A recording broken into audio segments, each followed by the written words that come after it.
Pemirsa, hujan deras disertai angin puting beliung terjang sejumlah wilayah di Cikarang, Kabupaten Bekasi, Jawa Barat. Kuatnya angin membuat atap tribun barat Stadion Wibawa Mukti Cikarang rusak parah dan nyaris ambruk. Stadion Kabupaten Bekasi, atap dari stadionnya rubuh. Seperti inilah detik-detik saat angin puting beliung terjadi di Desa Sertajaya, Cikarang Timur, Kabupaten Bekasi, Jawa Barat pada Senin sore. Kuatnya angin yang disertai hujan deras membuat atap tribun barat Stadion Wibawa Mukti Cikarang mengalami rusak berat. Tak hanya itu, angin yang terjadi juga merobohkan belasan warung pedagang serta patung golok yang merupakan ikon Kabupaten Bekasi yang berada di sekitar Stadion Wibawa Mukti Cikarang. Biasanya gitu, biasa kan hujan angin biasa aja. Cuman ini ya benar-benar beda gitu anginnya. Begitu habis hujan kecil-kecil, tiba-tiba angin datang gitu sampai atap stadion pun terbang gitu. Atap stadion Tribun Barat berangkat, terus imbasnya anginnya berbalik ke warung karena mentok bangunan stadion. Akhirnya muter ya, nggak bedanya kayak puting beliung gitu bang. Akhirnya 10 warung ini yang habis, yang rata nih. Sejumlah warga di lokasi menyebut di tengah hujan turun, tiba-tiba angin berhembus kencang dan langsung menerjang semua bangunan di lokasi. Peristiwa angin kencang itu juga sempat membuat warga dan pedagang di lokasi panik dan berlarian menyelamatkan diri. Beruntung tidak ada korban jiwa dalam peristiwa angin puting beliung tersebut.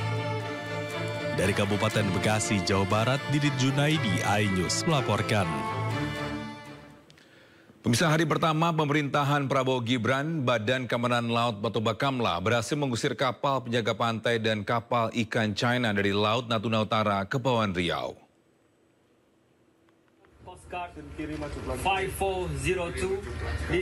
Personel Bakamla yang berada di kapal negara Tanjung Datu 301 dan kapal patroli TNI Angkatan Laut Kri Sutedi Sena Putra 378 serta pesawat patroli udara maritim Bakamla Republik Indonesia sempat bersih tegang dengan nahkoda kapal penjaga pantai China. Hal ini lantaran dua kapal China tersebut memasuki wilayah perairan Indonesia, tepatnya di Laut Natuna, Kepulauan Riau. Kapal penjaga pantai China tersebut terpantau sedang mengawal kapal penangkapan ikan canggih yang sedang mencuri ikan di perairan Natuna Utara, Kepulauan Riau. Namun nahkoda kapal China tersebut bersikeras mereka masih berada di perairan Laut China Selatan. Setelah negosiasi yang alot, dua kapal China tersebut akhirnya menyingkir dari Laut Natuna.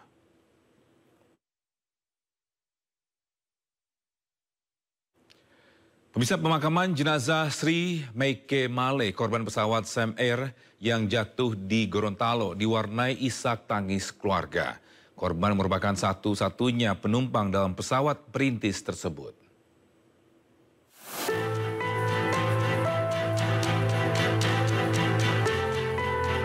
Suasana haru mengiringi proses pemakaman salah satu korban kecelakaan pesawat Sam Air yang jatuh di tambak udang milik warga di dekat Bandara Panua, Kabupaten Pohuwato, Gorontalo pada Minggu pagi. Korban bernama Sri Meike Male dimakamkan di pemakaman dekat rumah duka di Jalan Kutai, Kelurahan Tamalate, Kecamatan Kota Timur, Gorontalo pada Senin siang. Ia merupakan satu-satunya penumpang pesawat nahas bernomor registrasi PKSMH milik PT Sam Air.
Ya pemirsa, inilah situasi terkini di SDN 03 Menteng, di mana Wakil Presiden Republik Indonesia ini telah mengunjungi salah satu sekolah di Menteng, Jakarta Pusat. Di mana salah satu program dari Wakil Presiden Gibran Rakabuming Raka ini sebelumnya ini telah dilaksanakan. Ini terkait menguji coba program unggulannya yaitu makan siang gratis. Hari ini adalah hari pertama Wakil Presiden Gibran Rakabuming Raka ini menjalankan tugasnya untuk mengunjungi para siswa-siswi di SDN 03 Menteng terkait program unggulannya makan siang bergizi gratis.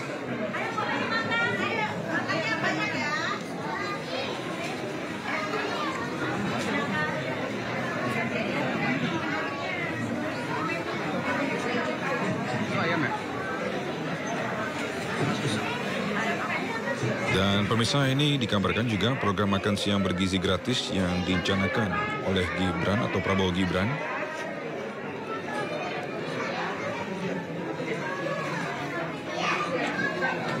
ini akan dilangsungkan selama masa kepresidenan dan wakil presiden terpilih atau bertugasnya mereka. Dan Gibran juga sempat menyebut bahwa ada peluang menggandeng perusahaan swasta ini lewat skema Corporate Social Responsibility atau CSR untuk menjalankan program makan bergizi gratis. Dan perusahaan swasta ini bisa menyalurkan CSR tersebut dalam bentuk menu tambahan atau susu tambahan nantinya.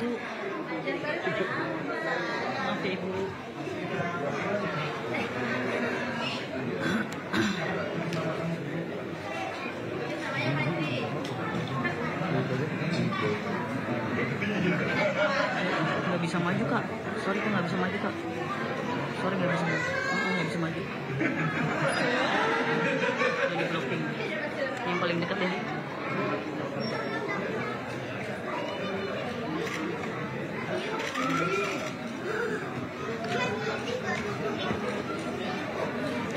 Ya, misalnya inilah makanan yang di dalam kotak makan siang gratis. Di antaranya ada sayuran, nasi putih, ada telur beserta daging.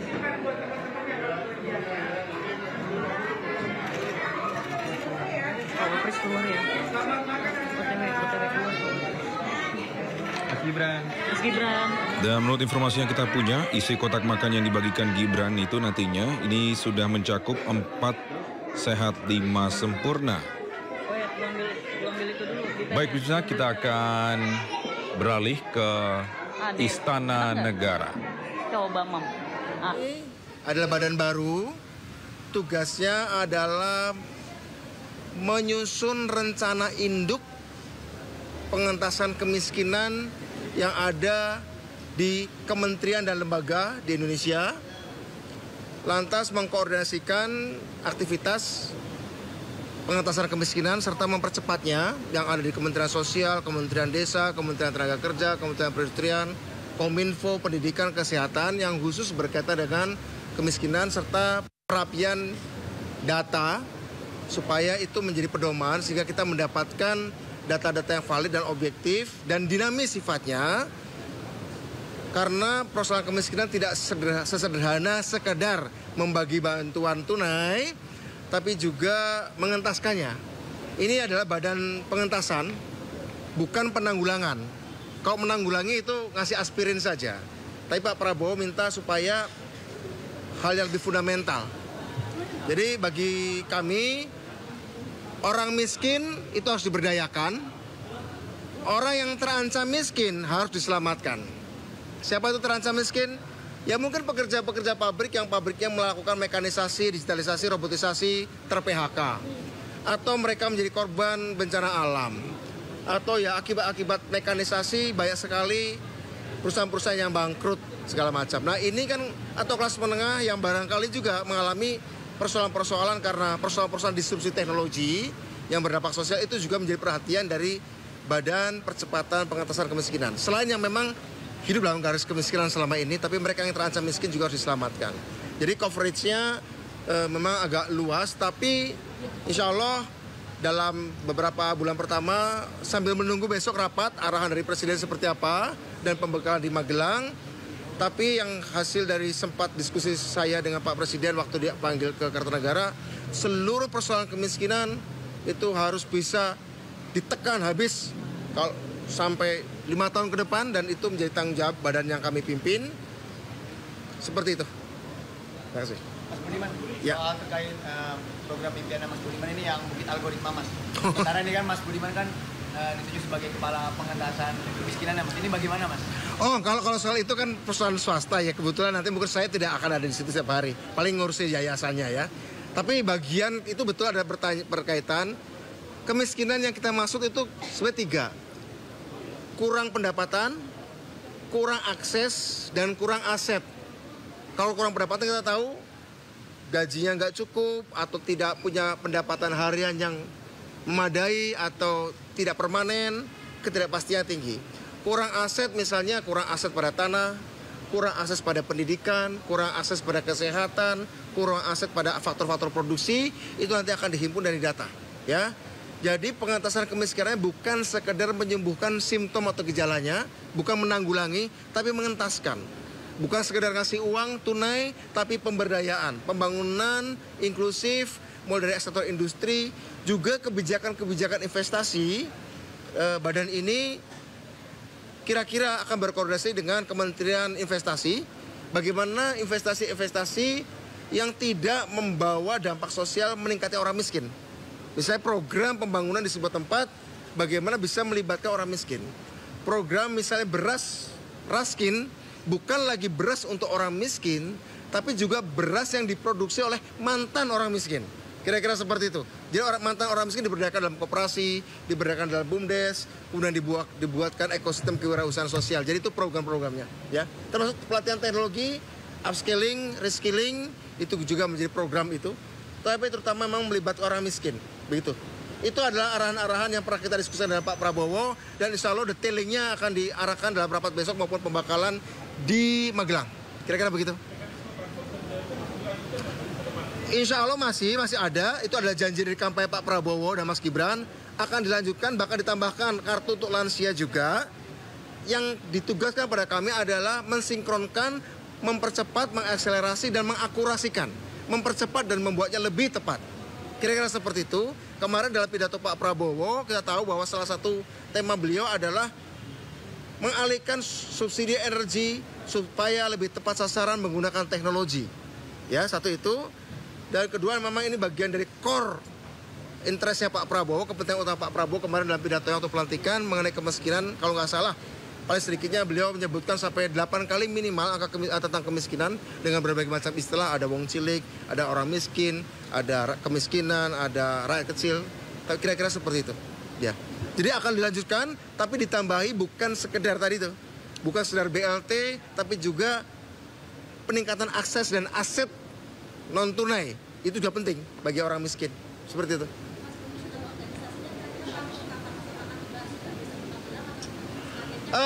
Mungkin di rapat paripurna pasti akan membicarakan soal sasaran dan target penugasan.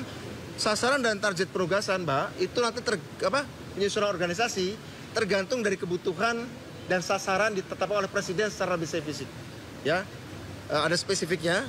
Jadi ada deputi yang ngurusin, deputi sekarang sementara ini Perpres 2 sementara. Tapi kalau misalnya ada penambahan tugas dari Pak Presiden, tentu saja nanti akan disesuaikan struktur organisasinya. Begitu. Ya, nunggu arahan saja dari beliau. Misalnya Pak Presiden mengatakan bahwa karena target kita nambah, maka harus diselesaikan struktur organisasinya 1 bulan. Tapi yang jelas prioritas kita insya Allah mungkin perapian data dulu, sinkronisasi data. Ya, sekian itu. Ya, oke. Kasih. Oke, mari. Baik, terima kasih saudara-saudara, rekan-rekan wartawan. Nama saya Aris Marsudianto.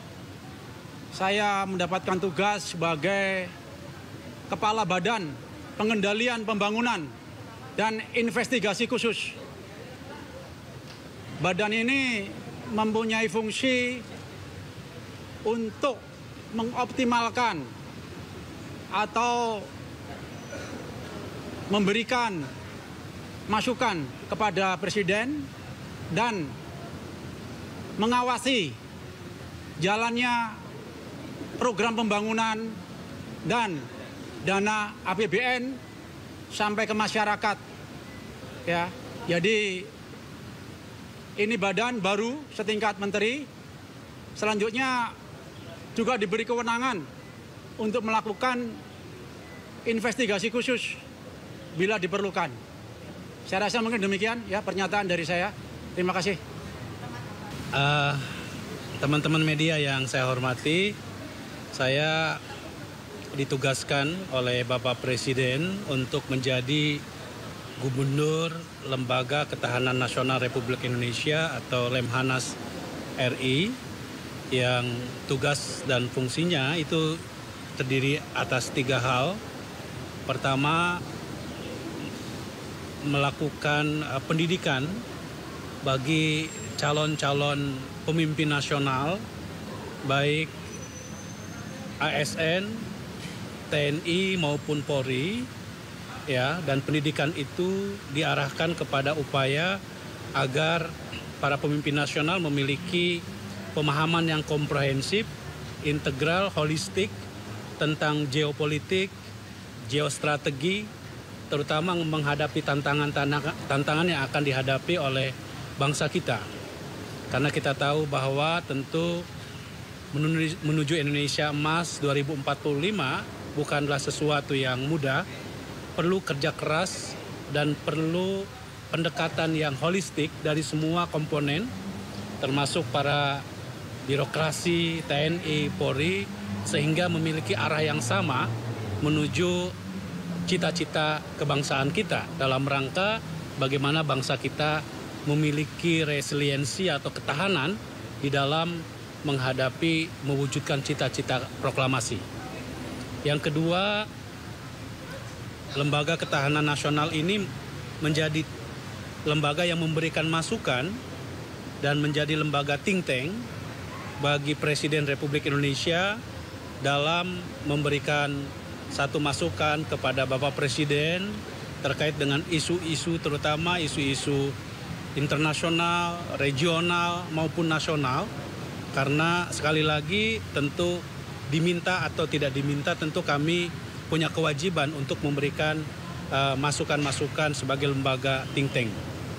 Yang ketiga, kami juga mendorong sebagai lembaga yang melakukan sosialisasi atau pemantapan nilai-nilai kebangsaan, dan saya kira posisi ini sangat penting karena kita tahu bahwa di tengah arus globalisasi dan digitalisasi seperti sekarang ini, pemantapan nilai-nilai kebangsaan merupakan sesuatu yang sangat penting dalam rangka menjaga ketahanan nasional kita. Dan tentu dalam waktu dekat nanti kami akan terus melakukan kajian-kajian yang strategis ya untuk kepentingan ketahanan nasional kita. Dan saya berharap dari seluruh masyarakat mohon doanya agar kami dapat menjalankan amanah ini dengan sebaik-baiknya. Saya kira demikian, terima kasih. Assalamualaikum warahmatullahi wabarakatuh. Ya. Terima kasih masih bersama kami di Sindo Siang. Pemirsa, Wakil Presiden Gibran Rakabuming Raka meninjau perkembangan pengerjaan stasiun MRT Monas dan Tamrin pada Senin sore.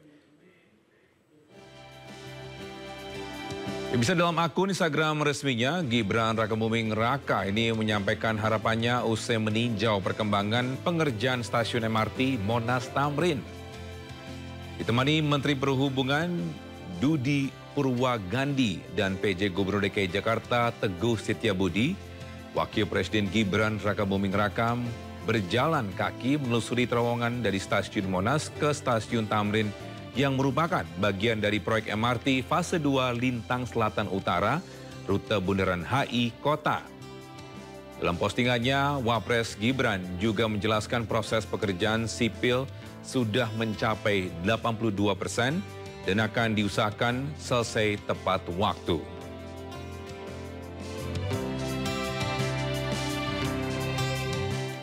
Sementara itu, Presiden Prabowo Subianto melantik sejumlah kepala badan dan penasehat khusus Presidenan di Istana Kepresidenan Jakarta. Saya bersumpah. Setelah melantik Menteri dan Wakil Menteri kemarin, hari ini Presiden Prabowo melantik Ketua Mahkamah Agung 2024-2029 Sunarto. Selain itu, Presiden juga melantik 5 kepala badan, yakni Badan Penyelenggara Haji, Badan Pengelola Investasi Daya Anagata Nusantara, Badan Percepatan Pengentasan Kemiskinan, Badan Penyelenggaraan Jaminan Produk Halal, dan Badan Investigasi Khusus. Selain kepala badan, Presiden juga mengangkat utusan khusus Presiden, penasehat khusus Presiden, dan staf khusus Presiden. Serta berbakti kepada nusa dan bangsa. Bisa Presiden Prabowo akan melantik sejumlah kepala badan, dan sudah melantik sejumlah kepala badan di Istana Negara hari ini. Dan untuk mengetahui informasi terkini, sudah ada rekan Esra Barita di Istana Negara Jakarta. Selamat siang Esra, bagaimana situasi terkini di sana usai pelantikan kepala badan dan staf khusus Presiden? Silakan. Ya, selamat siang Togi dan juga pemirsa. Kalau berdasarkan pemantauan kami di Istana Merdeka, saat ini kami masih menunggu sejumlah tokoh maupun tokoh publik yang baru saja dilantik oleh Prabowo Subianto di Istana Merdeka, yang baru saja dilantik untuk merampungkan komposisi menteri maupun wakil menteri, yang mana ini dilantik sebagai kepala badan maupun staf sus untuk di kabinet Prabowo Subianto ataupun kabinet dari Merah Putih. Dan tadi sejumlah nama yakni yang sudah keluar usai pelantikan, yakni mulai dari Dudung Abdurrahman, kemudian juga Raffi Ahmad yang merupakan kalangan dari selebriti dan didampingi oleh istrinya yakni Nagita Slavina, kemudian juga musisi Yovie Widianto yang juga sudah menyampaikan konferensi pers ataupun statementnya di depan awak media. Dan ada hal yang menarik juga bahwa dari Prabowo Subianto ini melantik kepala badan juga berfokus pada pelantikan untuk sejumlah penasihat, di mana penasihat ini seperti misalnya dari Luhut Binsar Panjaitan ini dipercayakan atau mengemban tugas untuk bagian investasi yang juga kemarin sudah dilantik sebagai Dewan Nasional Ekonomi. Dan tentunya selain dari Luhut Binsar Panjaitan, ini juga tadi Dudung Abdurrahman dipercaya sebagai nasihat untuk bidang keamanan, kemudian juga ada Muhajir Effendi, dan ada tadi Mardiono yang merupakan Ketum PLT P3, dan masih banyak lagi sejumlah nama yang juga berfokus untuk mengemban tugas di bawah naungan dari Prabowo Subianto maupun Gibran Rakabuming Raka. Tapi kalau kami simpulkan secara keseluruhan bahwa tokoh-tokoh ini beberapa ada yang menyampaikan bahwa baru dihubungi sekitar kemarin atau baru hari ini, namun siap untuk mengikuti arahan dari Prabowo Subianto terkait embaran tugas yang diambil ataupun embaran tugas baru yang akan diberlakukan ataupun menggaungkan visi dan misi dari Prabowo Subianto. Misalnya saja bisa kami sebutkan tadi statement dari Dudung Abdurrahman, Jenderal Dudung Abdurrahman menyampaikan bahwa ia sudah dipanggil beberapa waktu lalu di Kertanegara untuk bagian penasihat keamanan. Akan ada fokus-fokus sejumlah misi yang ia akan kerjakan seusai dilakukan pelantikan, seperti permasalahan Papua ataupun KKB, kemudian juga permasalahan keamanan yang ada di Indonesia. Kemudian juga tadi dari Raffi Ahmad juga sempat menyampaikan bahwa ia akan mewakili ataupun representasi dari generasi muda, dan Yovie Widianto juga sebagai staf sus dari Presiden. Tentunya saat ini kami masih menunggu beberapa nama yang masih berada di kawasan Istana Jakarta yang akan kami mintai statementnya ataupun pernyataannya. Dan dengan rampungnya hari ini semua nama-nama kepala badan maupun staf sus Presiden, ini artinya bahwa usai sudah pelantikan yang dilakukan oleh Prabowo Subianto yang dimulai pada hari Senin kemarin, seusai pelantikan di gedung MPR DPR, dan kemarin juga sudah kita dengarkan pelantikan langsung dari jajaran menteri, kemudian juga dari wakil menteri yang juga dilakukan di Istana Merdeka Jakarta. Dan agenda selanjutnya adalah bahwa informasi yang kami terima, ini esok akan digelar sidang perdana untuk kabinet Merah Putih. Ini juga dikonfirmasi dari Supidasko yang juga mengiyakan apa yang kami tanyakan. Kemudian juga seusai nanti dilakukan dilakukan sidang perdana ini nanti pada tanggal 25 hingga 27 Oktober ini akan dilakukan pelatihan yang ini dilakukan di Magelang langsung dipimpin oleh Prabowo Subianto maupun Gibran Rakabuming Raka. Tentunya harapan kita bersama bahwa dengan rampungnya pelantikan ini komposisi menteri dan wakil menteri ini maupun kepala badan ini dapat memberikan amanah ataupun tugasnya dapat menyelesaikan persoalan-persoalan yang ada di Indonesia dan khususnya untuk mewujudkan visi dari Prabowo Subianto maupun Gibran Rakabuming Raka terkait mewujudkan Indonesia Emas di tahun 2045. Togi. Baik, terima kasih Esra Ambarita atas informasinya, melaporkan langsung dari Istana Negara, Jakarta. Selamat bertugas kembali dan salam sehat. Kita ke informasi selanjutnya, pemirsa. Presiden Prabowo melantik kepala badan dan sejumlah jabatan lain termasuk staf presiden. Artis Raffi Ahmad dan musisi Yovie Widianto dilantik menjadi utusan dan staf khusus presiden.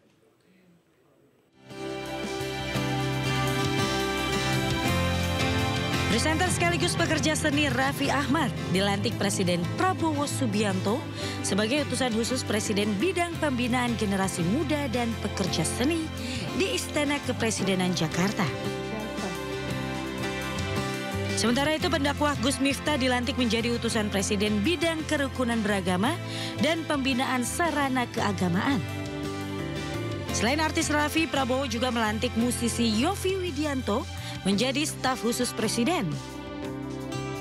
Hari ini Presiden Prabowo melantik kepala badan dan sejumlah jabatan lain termasuk staf presiden. Jabatan utusan khusus diatur lewat Peraturan Presiden Nomor 137 Tahun 2024 yang menyebut utusan khusus mendapatkan fasilitas keuangan setara menteri. Pemirsa, musisi Yovie Widianto dan artis Raffi Ahmad dilantik menjadi staf khusus presiden dan utusan presiden. Dan berikut pernyataan Yovie Widianto serta Raffi Ahmad kepada awak media. Alhamdulillah hari ini saya dilantik dan dipercaya oleh Bapak Presiden untuk menjadi staf khusus bidang ekonomi kreatif, staf khusus presiden bidang ekonomi kreatif. Tentunya ini tidak terlalu jauh dari bidang yang saya geluti selama 40 tahun. Dan ini adalah sebuah tugas yang amanah yang alhamdulillah tentunya pastinya berat juga, dan tetapi saya menyadari bahwa menjadi staf khusus presiden untuk bidang yang selama ini saya geluti semoga bisa juga membantu akselerasi dari pemberdayaan ekonomi. Terima kasih yang sebesar-besarnya atas kepercayaannya dan atas kehormatannya kepada Bapak Presiden Republik Indonesia, Bapak Prabowo Subianto, atas kepercayaannya melantik saya menjadi utusan khusus Presiden dalam bidang pembinaan generasi muda dan juga pekerja seni. Alhamdulillah ini menjadi di mana saya bisa memiliki kesempatan untuk mengabdikan diri saya kepada tanah air tercinta. Mudah-mudahan apa yang saya lakukan di sini, saya bisa bekerja maksimal untuk membantu, meringankan, dan mengakselerasi apa yang sudah diarahkan oleh Bapak Presiden, Bapak Prabowo Subianto, agar bisa... Presiden Prabowo Subianto resmi melantik jajaran Menteri Kabinet Merah Putih Senin pagi. Selain Menteri, Presiden juga melantik 5 pejabat setingkat Menteri, yakni Jaksa Agung, Kepala BIN, Kepala Staf Kepresidenan, Wakil Kepala Staf Kepresidenan, serta Kepala Kantor Komunikasi Kepresidenan. Demi Allah, saya bersumpah. Demi Allah, saya bersumpah. Bagi saudara-saudara yang beragama Kristen dan Katolik, demi Tuhan saya berjanji. Demi Tuhan saya berjanji. Selanjutnya secara bersama-sama harap mengikuti dan mengulangi kata-kata saya. Presiden Prabowo Subianto resmi melantik jajaran Menteri Kabinet Merah Putih di Istana Negara, Jakarta. 48 Menteri Kabinet Merah Putih dilantik Presiden Prabowo Subianto didampingi Wakil Presiden Gibran Rakabuming Raka. Pelantikan Kabinet Merah Putih ini berdasarkan keputusan Presiden nomor 133P tahun 2024 tentang pembentukan Kementerian Negara dan pengangkatan Menteri Negara Kabinet Merah Putih periode tahun 2024-2029 yang ditetapkan pada tanggal 20 Oktober 2024. Selain menteri, Presiden juga melantik 5 pejabat setingkat menteri, yakni Jaksa Agung, Kepala BIN, Kepala Staf Kepresidenan, Wakil Kepala Staf Kepresidenan, serta Kepala Kantor Komunikasi Kepresidenan.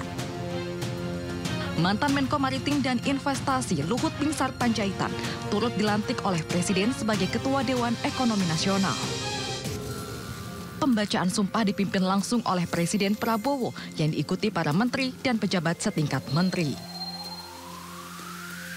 Usai melantik, Presiden dan Wakil Presiden berfoto bersama para menteri di tangga Istana Merdeka. Dari Jakarta, Muhammad Zulhilmi, Damar Wijaksana, iNews melaporkan. Pemirsa, serah terima jabatan Menteri Pertahanan Kabinet Merah Putih ini rencananya akan dilakukan siang ini di Gedung Kementerian Pertahanan Jakarta. Dan untuk mengetahui informasi terkini sertijab Menteri Pertahanan, sudah ada rekan kami Jen Cahyani di Gedung Kementerian Pertahanan Republik Indonesia di Jalan Medan Merdeka Barat, Jakarta. Selamat siang Jen, apakah sertijab sudah dimulai dan apakah Menteri Pertahanan sebelumnya Prabowo Subianto hadir dalam sertijab Menhan nanti? Selamat siang Togi dan juga pemirsa. Untuk hari ini acara serah terima jabatan atau sertijab di Kementerian Pertahanan Republik Indonesia saat ini belum dimulai karena informasi terakhir yang kami dapatkan, sertijab ini akan dimulai sekitar pukul 1 siang nanti. Dan untuk Presiden Prabowo Subianto yang sebelumnya menjabat sebagai Menteri Pertahanan, nanti informasi terakhir yang kami dapatkan akan datang juga untuk melakukan serah terima jabatan kepada Menteri Pertahanan yang baru, yakni Letnan Jenderal TNI Syafri Syamsuddin yang sudah dilantik pada hari kemarin oleh Presiden Prabowo Subianto, dan hari ini akan ada serah terima jabatan di mana ini nantinya Prabowo Subianto yang sebelumnya menjabat sebagai Menteri Pertahanan juga akan meninggalkan secara resmi kantor Kementerian Pertahanan. Dan tadi sejumlah persiapan juga sudah dilakukan. Tadi kami memantau sejak pagi banyak sekali karangan bunga selamat dan sukses ini dikirimkan ke gedung Kementerian Pertahanan dari banyak sekali instansi dan juga perorangan yang mengirimkan karangan bunga. Dan untuk prosesinya sendiri nanti akan ada upacara terlebih dahulu di lapangan. Nanti proses upacaranya ini akan diikuti oleh Menteri Pertahanan yang baru yang sudah dilantik. Nanti juga diikuti oleh seluruh prajurit dari TNI Angkatan Darat, Angkatan Laut, dan Angkatan Udara.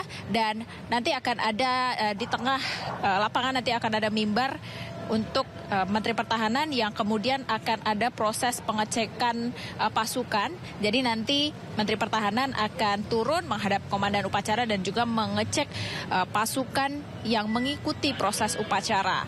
Dan setelah itu setelah upacara nanti akan masuk ke ruangan asisten khusus untuk melakukan serah terima jabatan, tanda tangan, dan lain sebagainya. Dan Toki pemirsa, di belakang saya ini ada mobil taktis Maung ini yang nanti akan digunakan oleh Presiden Prabowo Subianto meninggalkan kantor Kementerian Pertahanan menuju ke arah istana. Dan informasinya nanti untuk para pegawai dari kantor Kementerian Pertahanan akan berbaris di saat Presiden Prabowo Subianto meninggalkan kantor Kementerian Pertahanan menuju ke arah Istana Negara. Nanti akan kita lihat atau saksikan bersama-sama. Yang jelas nanti di belakang sana ada mobil taktis Maung yang digunakan Presiden Prabowo Subianto. Kemudian sejumlah persiapan di sini juga dilakukan seperti gladi resik. Nanti juga akan ada hormat senjata begitu dan itu prosesinya nanti akan kami lihat bersama-sama. Kalau kita melihat dari 5 tahun lalu tahun 2019 ini prosesinya seperti itu. Jadi akan ada upacara kemudian masuk ke dalam ruangan untuk serah terima jabatan secara resmi, dan Prabowo Subianto sebagai Menteri Pertahanan terdahulu akan meninggalkan secara resmi kantor Kementerian Pertahanan menuju ke Istana Negara. Sementara itu Togi. Baik, terima kasih Jen Cahyani atas informasinya melaporkan langsung dari Gedung Kementerian Pertahanan Jakarta. Selamat bertugas kembali dan salam sehat. Pemirsa, dalam Kabinet Merah Putih, jumlah Menteri Koordinator bertambah menjadi 7. 3 diantaranya merupakan Ketua Umum Parpol. Dan kita simak profil mereka berikut ini.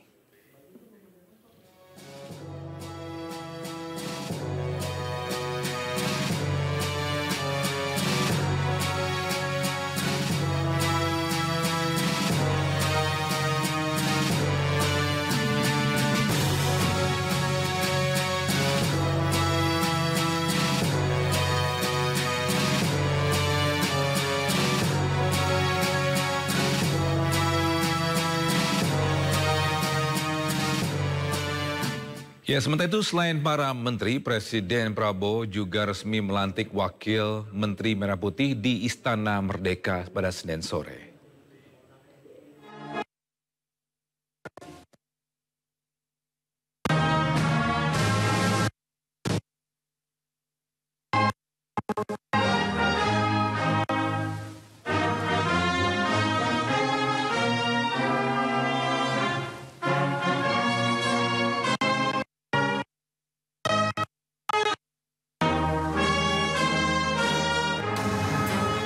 Lima wakil menteri dan 1 sekretaris kabinet Merah Putih dilantik Presiden Prabowo Subianto pada Senin sore. Pelantikan diawali dengan menyanyikan lagu Kebangsaan Indonesia Raya. Pembacaan sumpah dipimpin langsung oleh Presiden Prabowo Subianto yang diikuti para wakil menteri dan kepala badan. Presiden Prabowo Subianto kembali didampingi Wakil Presiden Gibran Rakabuming Raka saat melantik para wakil menteri Kabinet Merah Putih. Banyak tokoh akademisi dan profesional hingga artis mengisi Kabinet Merah Putih. Selain wakil menteri, Presiden Prabowo juga melantik mantan ajudannya, yakni Mayor Teddy Indrawijaya, sebagai sekretaris kabinet. Usai melantik, Presiden dan Wakil Presiden juga berfoto bersama para wakil menteri di tangga Istana Merdeka. Dari Jakarta, Tim Liputan iNews melaporkan. Dan pemirsa, berikut daftar Wakil Menteri Kabinet Merah Putih Prabowo Gibran yang telah dilantik di Istana Merdeka Jakarta pada Senin sore.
Kembali bersama kami di Sindo Siang, pemirsa. Calon Gubernur dan Wakil Gubernur Jakarta nomor urut 1 Ridwan Kamil Suswono memiliki program pendidikan gratis yang bertujuan memberikan akses pendidikan merata bagi seluruh warga Jakarta. Melalui program ini, pasangan Ridho yakin akan bisa menekan angka anak-anak yang putus sekolah sehingga pendidikan mereka akan terus berkelanjutan.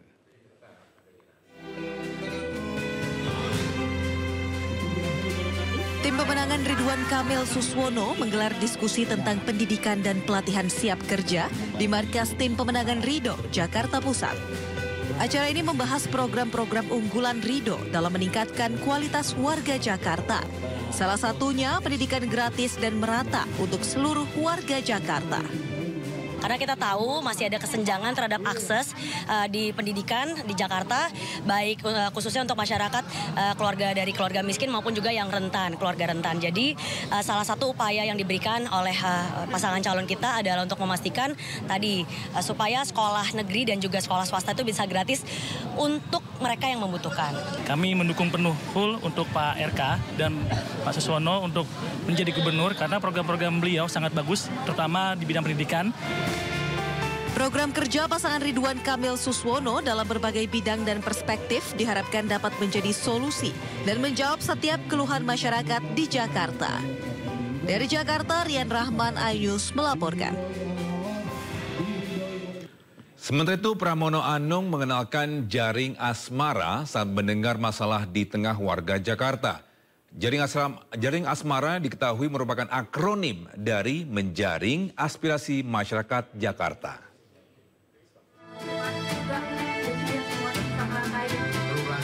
Dalam kampanyenya dengan mendatangi warga Duri Kepa, Kebon Jeruk, Jakarta Barat, calon gubernur nomor urut 3 Pramono Anung menggagas konsep jaring asmara. Jaring asmara menjadi salah satu wadah bagi warga yang tak bisa menyampaikan secara langsung kepada dirinya terkait aspirasi tentang persoalan di Jakarta. Pramono memastikan semua aspirasi yang disampaikan warga lewat surat jaring asmara ini akan dibaca dan dipertimbangkannya saat menyusun program maupun kebijakan jika kelak mendapat amanah memimpin Jakarta. Jaring asmara ini akan menghubungkan antara dirinya dengan para warga secara langsung. Belanja masalah secara langsung yang saya lakukan, saya juga membuka diri kepada siapa aja yang ingin menyampaikan aspirasinya, kami akan terima. Prosesnya gimana Pak dari warga yang menuliskan?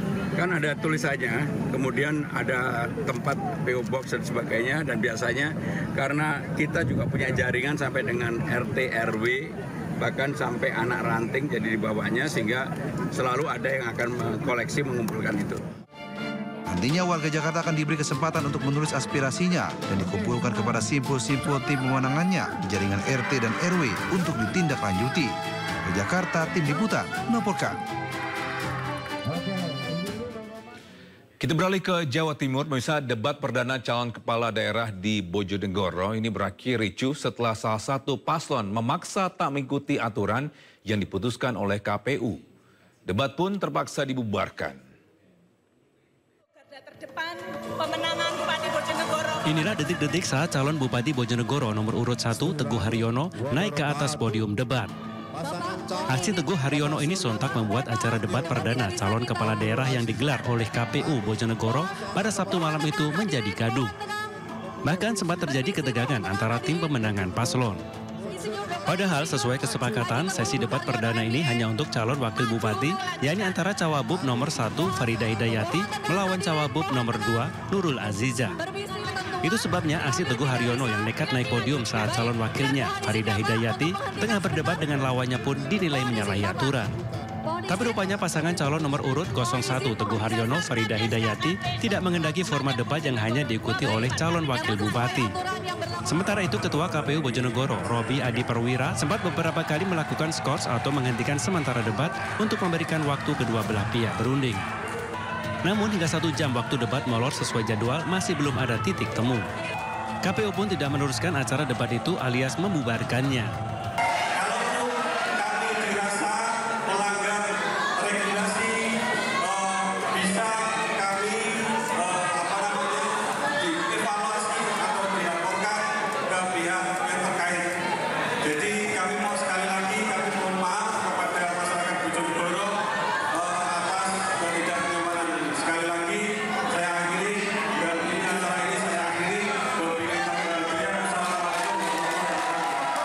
Robi menambahkan format debat kali ini sudah disepakati sebelumnya. Jika ada pihak yang merasa dirugikan, sebaiknya bisa melakukan keberatan ke saluran yang disediakan. Dari Bojonegoro, Jawa Timur, Dedi Mahdi, iNews melaporkan. Kita ke informasi lainnya, pemirsa. Menteri Koordinator Bidang Perekonomian Erlangga Hartarto menegaskan bahwa pihaknya akan mengutamakan desain kebijakan ekonomi jangka menengah panjang dalam 100 hari pertama. Menurutnya, menjaga daya beli masyarakat akan menjadi salah satu prioritasnya.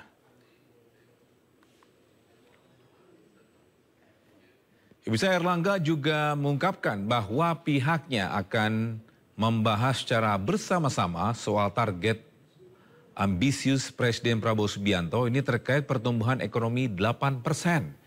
Pihaknya juga akan memperluas lapangan kerja serta meningkatkan investasi. Pemerintah juga mempersiapkan proyek food estate yang diproyeksikan akan terrealisasi dalam 3 hingga 4 tahun mendatang.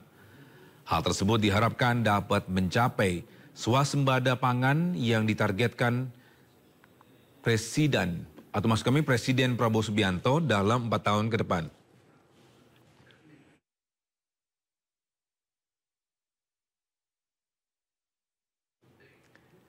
Pemirsa, permasalahan perumahan menjadi salah satu program yang menjadi fokus pemerintah Prabowo. Mengacu peta jalan yang digagas tim Satgas Perumahan, akan ada 3 juta perumahan yang disiapkan setiap tahunnya. Sebanyak 1 juta rumah untuk memenuhi kebutuhan masyarakat berpenghasilan rendah di perkotaan dan 2 juta unit rumah untuk masyarakat di pedesaan. Usai dilantik sebagai Menteri Perumahan dan Kawasan Permukiman dalam Kabinet Merah Putih, Marwara Sirait ini menegaskan akan membuka opsi menggunakan lahan yang dimiliki negara untuk membangun rumah rakyat, termasuk menggunakan lahan sitaan. Menurut Marwara, pengadaan lahan menjadi salah satu isu strategis akan menjalankan pembangunan perumahan rakyat. Selain itu, pemerintah juga akan mengajak dan mendorong para developer swasta dan pengusaha bidang lainnya untuk bekerja sama serta bergotong royong agar dapat mengatasi persoalan banyaknya masyarakat yang belum memiliki rumah.